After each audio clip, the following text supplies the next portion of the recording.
Баршамызға сәлем достар. Әдеттегідей сіздермен бірге Шору каналы. Бүгінгі шығарылымымыз түсіңізде сүре оқысаңыз, оны қалай жору керектігін назарларыңызға ұсынамыз. Түсіңізде Фатиха сүресін оқығаныңызды көру жақсылықтың есігі ашылып, жамандықтың есігі жабылатынын білдіреді.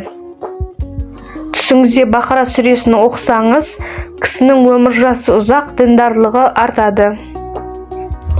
Кап сүресін оқса, амандықта болып, ұзақ жасайтындығы соншалықты, ақырында Алла тағалаға қайтуды көксей бастайтындығына ишара.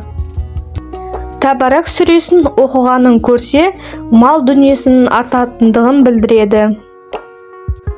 Ихлас сүресін оқығанын көрсе, сынаққа тап болады, бірақ абыройы артады, және иманы селкеу түспейді.